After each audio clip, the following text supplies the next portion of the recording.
baleine.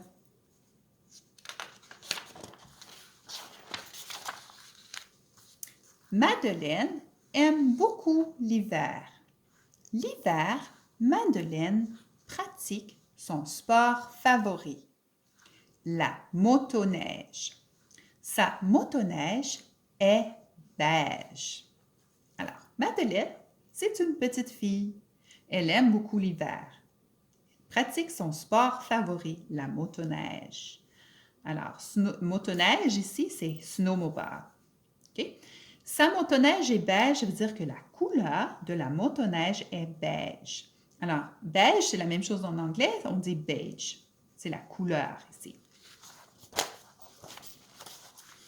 Son père possède une dizaine de motoneiges beige. Alors ça, ce sont toutes les motoneiges que son père possède.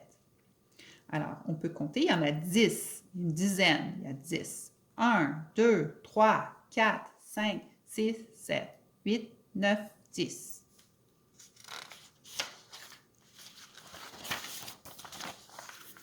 Madeleine possède aussi une grosse baleine en peluche rose qu'elle peigne parfois. Alors ça, c'est la grosse baleine en peluche. Peluche, ça veut dire plush d'animaux. Et la couleur est rose et elle peigne avec un peigne ici. Un peigne, c'est a comb, comme tu vois. La baleine a dans la bouche une petite pomme de reinette. Alors, une pomme de reinette, c'est a little apple et elle est toute petite. Ça, c'est une sorte de petite pomme qui est toute petite dans la bouche. Qui sont les personnages dans l'histoire?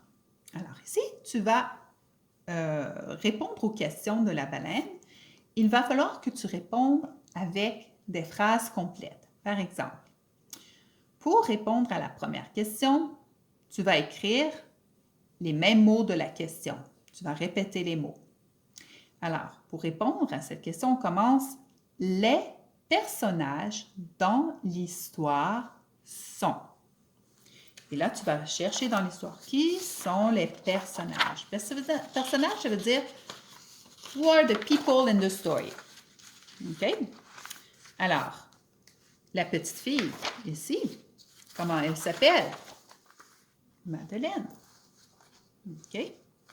Ensuite, ici, lui, c'est un personnage, c'est son père. Et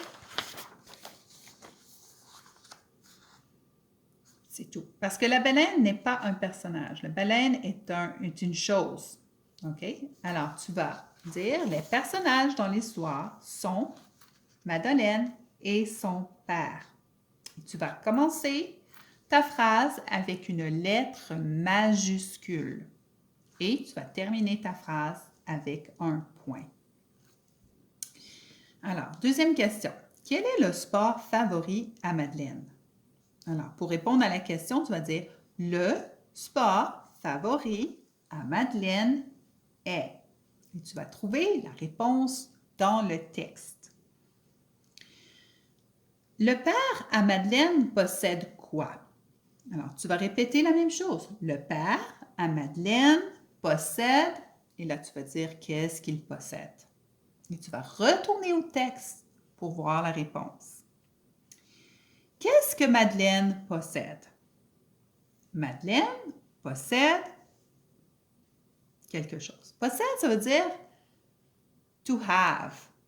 Hein? Qu'est-ce qu'elle a, Madeleine? Alors, regarde ton histoire et tu vas regarder qu'est-ce que Madeleine a. Encercle la bonne réponse. L'histoire se déroule durant. Ça veut dire the story happens when. Alors, tu as trois choix. Le printemps, l'hiver ou l'été. Il y a combien de phrases dans cette histoire? Alors, pour trouver le nombre de phrases, tu sais qu'une phrase commence toujours avec une lettre majuscule et se termine par un point. Alors, tu vas compter le nombre de phrases dans l'histoire. Bonne chance, les élèves. Oh, madame, elle a oublié une page. Retournez. On a oublié la question 7. Quel est ton sport favori?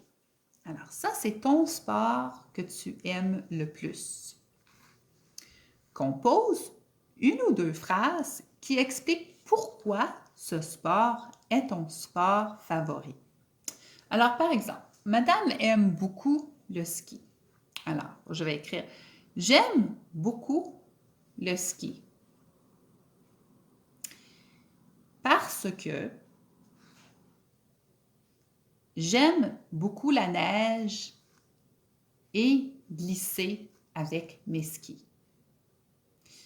Ça, c'est une phrase. Là, il te demande deux phrases. Aussi, c'est un sport que l'on peut pratiquer en famille. Point. Alors, tu vois, madame a expliqué deux phrases qu'elle aurait écrites pour son sport favori. Alors, c'est à toi de choisir ton sport favori. Tu peux choisir le hockey, le baseball, le soccer, la danse. Alors, il y a toutes sortes de sports. C'est ton sport à toi que tu choisis. Bonne chance, les élèves!